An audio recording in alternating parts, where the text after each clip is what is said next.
So today we went to the pool and I was a little heartbroken. I know I sound like a Debbie Downer when I talk about our lives as a special needs family. Josh had a good time and that was wonderful. He looked so adorable. He even stole my glasses and floated and just was as content as can be. And I can only imagine because my son has hardware in both hips. He has full spinal fusion. So he's got hardware the whole way down his spine and he has hardware in his left femur bone.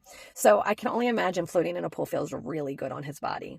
But when we got there, there was a group of moms all gathered around talking. So I was like, oh, that's cool. We had to come over to where they were because that's where I can safely get Josh into the pool. So we come over and they ignored our existence. The one was a neighbor of mine and she's like, oh, hey, how are you? And I'm like, I'm good. How are you? And I start talking to her. When she realized that the other women weren't talking to us, then she walked away from me and then would never speak to me again the rest of the time. Even while I walked up to her when her and her husband was in the pool and like to say hi and like, chit chat or whatever. And she just turned her back and I'm like, okay. And then she walked over to the other group of women and just started talking with them. I know it wasn't me personally because they don't know me. None of them know me. Right. So I knew that wasn't the thing, but it was just kind of heartbreaking.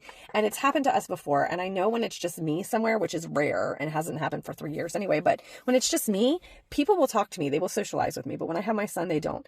Here's the thing. If you're watching this and you don't have a child with special needs, or you're not a part of this community, you don't have to be an expert in somebody with a disability. You don't have to know anything about their disability. You don't even have to ask questions about their disability. But the decent human thing to do is be like, hey, how you doing?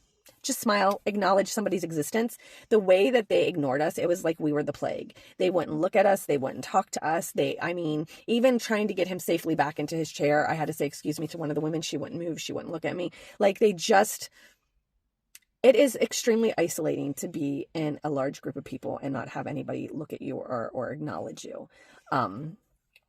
It's just heartbreaking. And as a society, we need to do better. Just because you don't understand it doesn't mean that you shouldn't still have some human decency. Just saying.